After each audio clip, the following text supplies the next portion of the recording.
Welcome back to my channel. I am Lohit Malnad from Lohi Hub. ಇವತ್ತು ನಾವು season ರೆಸಿಪಿನ try ಮಾಡಕ್ಕೆ ಹೋಗ್ತಾ ಇದ್ದೀವಿ. ವಿಡಿಯೋ ಸ್ಕಿಪ್ ಮಾಡೋದಲ್ಲ ಎಂಡ್ ತನಕ ನೋಡಿ, ನಿಮಗೆ ಗೊತ್ತಾಗುತ್ತೆ. ಇದು ಸೀಸನ್ ಟೈಮಲ್ಲಿ ಮಾತ್ರ ಸಿಗುತ್ತೆ, ಸೊ ಅದಕ್ಕೋಸ್ಕರ ಸಿಕ್ಕಾಗ ಮಾತ್ರ ಮಿಸ್ ಮಾಡಲೇಬಾರ್ದು. ಎಲ್ಲರೂ ಟ್ರೈ ಮಾಡಿ. ಸೌತ್ ನಮ್ಮ ಸೈಡ್ ಜಾಸ್ತಿ ಸಿಗೋದ್ರಿಂದ ಇದೆಲ್ಲ ಯಾರು ತಿಂದಿದ್ರೆ ಕಮೆಂಟ್ ಮಾಡಿ ಹೇಗಿರುತ್ತೆ ಅಂತ, ಮತ್ತು ಲೈಕ್ ಮಾಡಿ. ಹಾಗೆಯೇ ಅಣಬೆ ನಾರ್ಮಲ್ ಆಗಿ ನಿಮಗೆ ಅಂಗಡಿಲಿ ಸಿಗುತ್ತೆ, ಅದಕ್ಕೂ ಇಲ್ಲಿ ನಾವು ಕಾಡಲ್ಲಿ ಸಿಗೋದಕ್ಕೂ ತುಂಬ ಡಿಫ್ರೆನ್ಸ್ ಇರುತ್ತೆ. ಇದಾದ ನಂತರ ನಾವೀಗ ಅದನ್ನು ರೆಸಿಪಿನ ರೆಡಿ ಮಾಡ್ಕೊಳ್ಳೋಕೆ ಇದು ಮಾಡ್ತಾ ಇದ್ದೀವಿ. ನೋಡಿ, ಮೇಯ್ನಾಗಿ ಇದರಲ್ಲಿ ಕ್ಲೀನ್ ಮಾಡೋದು ತುಂಬ ಸೂಕ್ಷ್ಮವಾದ ವಿಚಾರ. ಸೂಕ್ಷ್ಮವಾಗಿ ಕ್ಲೀನ್ ಮಾಡ್ಕೋಬೇಕು, ಯಾಕಂದರೆ ಸಣ್ಣ ಸಣ್ಣ ಹುಳಗಳಿರೋ ಚಾನ್ಸಸ್ ಇರುತ್ತೆ. ಅದಕ್ಕೋಸ್ಕರ ನಾವು ನೋಡ್ಕೊಂಡು ನಿಧಾನವಾಗಿ ಕ್ಲೀನ್ ಮಾಡ್ಕೋಬೇಕು. ಇವಾಗ ನೋಡ್ತಾ ಇದ್ರಲ್ಲ ನಾವು ಹೇಗೆ ಕ್ಲೀನ್ ಮಾಡ್ತಾ ಇದ್ದೀವಿ ಅಂತ. ಇದೇ ಥರ ನಿಧಾನವಾಗಿ ಆರಾಮಾಗಿ ಕ್ಲೀನ್ ಮಾಡಿದ್ರೆ ನಿಮಗೆ ಆರೋಗ್ಯಕ್ಕೆ ತುಂಬ ಒಳ್ಳೆಯದು. ಇಲ್ಲಾಂದರೆ ಆರೋಗ್ಯಕ್ಕೆ ಯಾವುದೇ ಬ್ಯಾಕ್ಟೀರಿಯಾಸ್ಗಳು ಹೋಗಿ ಸೇರ್ಕೊಂಡ್ರೆ ನಾವು ಜವಾಬ್ದಾರಿ ಅಲ್ಲ. ಹಾಗೆ ಕ್ಲೀನ್ ಮಾಡ್ಕೊಂಡು ಅದಾದ ನಂತರ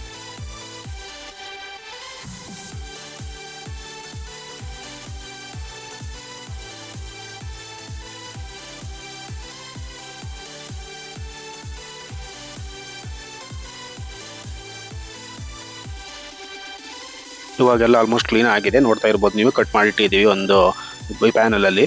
ಕ್ಲೀನಾಗಿ ಎಷ್ಟು ಚೆಂದ ಕಾಣ್ತಾ ಇದೆ ನೋಡಿ. ಇವಾಗ ಎಲ್ಲ ಕ್ಲೀನ್ ಆಗಿದೆ ಇವಾಗ ಆಲ್ಮೋಸ್ಟ್. ಇದಾದ ನಂತರ ನಾವೀಗ ಫ್ರೈ ರೆಡಿ ಮಾಡ್ಕೊಳ್ತಾ ಇದ್ದೀವಿ. ರೆಸಿಪಿಗೆ ಒಂದು ಪ್ಯಾನಲ್ಲಿ ಎಣ್ಣೆ ಹಾಕ್ಕೊಂಡು ಅದಾದ ನಂತರ ಒಂದು ಈರುಳ್ಳಿ ಹಾಕ್ಕೊಳ್ತಾ ಇದ್ದೀವಿ, ಮತ್ತು ಸಾಸಿವೆನೂ ಹಾಕೋಬೇಕು ಇದ್ರ ಜೊತೆಗೆ. ಇದಾದ ನಂತರ ನಾನು ಒಂದು 3 ಟೊಮೆಟೊ ಯೂಸ್ ಮಾಡ್ತೀನಿ. ಈರುಳ್ಳಿ ಒಂದು ಯೂಸ್ ಮಾಡಿದ್ರೆ ಸಾಕು, ಈರುಳ್ಳಿ ಜಾಸ್ತಿ ಯೂಸ್ ಮಾಡೋದು ಬೇಡ. ಟೊಮೆಟೊ ಜಾಸ್ತಿ ಯೂಸ್ ಮಾಡಬೇಕು, ಸ್ವಲ್ಪ ಗೊಜ್ಜು ಥರ ಬರಬೇಕು ಅಂದರೆ ಟೊಮೆಟೊ ಜಾಸ್ತಿ ಯೂಸ್ ಮಾಡಬೇಕಾಗುತ್ತೆ. ಮತ್ತು ಹುಳಿ ಕಂಟೆಂಟ್ ಹುಳಿ ಇರುತ್ತೆ, ಸೊ ಚೆನ್ನಾಗಾಗುತ್ತೆ ರೆಸಿಪಿ ನಿಮಗೆ. ಇದಾದ ನಂತರ ನಾನು ಇವಾಗ ಏನು ಮಾಡ್ತೀನಿ ಅಂತ ಹೇಳಿದ್ರೆ, ಇದಕ್ಕೆ ಸ್ವಲ್ಪ ಉಪ್ಪು ಸಹ ಆ್ಯಡ್ ಮಾಡ್ಕೋಬೇಕು.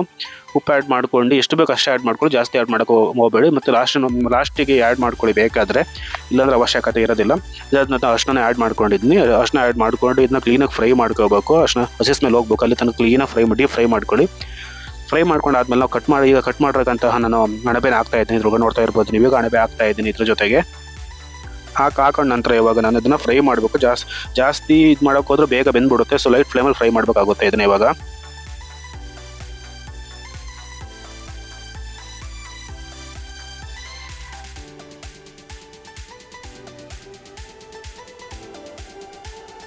ಇದಾದ ನಂತರ ಇದಕ್ಕೆ ನಾವಿವಾಗ ಚಿಲ್ಲಿ ಪೌಡರ್, ನಾನು 2 ಸ್ಪೂನ್ ಚಿಲ್ಲಿ ಪೌಡರ್ ಯೂಸ್ ಮಾಡ್ತಿದ್ದೀನಿ, ಮತ್ತು ಅದ್ರ ಜೊತೆಗೆ ಧನಿಯಾ ಪೌಡರ್ ಹಾಕ್ತಾ ಇದ್ದೀನಿ. ಇದರ ರೆಸಿಪಿ ಸಿಂಪಲ್, ಜಾಸ್ತಿ ಮಸಾಲೆಗಳನ್ನ ಆ್ಯಡ್ ಮಾಡೋಕೆ ಹೋಗ್ಬಾರ್ದು. ಮಸಾಲೆಗಳು ಆ್ಯಡ್ ಮಾಡೋಕೆ ಚೆನ್ನಾಗಿ ಬರೋದಿಲ್ಲ. ಕಾಯಿ ಹಾಕ್ಬಿಟ್ಟು ಮಾಡ್ಬೋದು, ಮಾಡ್ತಾರೆ ಆಗುತ್ತೆ. ಹೀಗೆ ಮಾಡಿದ್ರೆ ತುಂಬ ಚೆನ್ನಾಗಿ ಬರುತ್ತೆ. ಸಿಂಪಲ್ ರೆಸಿಪಿ ಇದು. ಕರಿಬೇವು ಆ್ಯಡ್ ಮಾಡ್ಕೊಂಡಿದ್ದೀನಿ ಒಂದಷ್ಟೇ.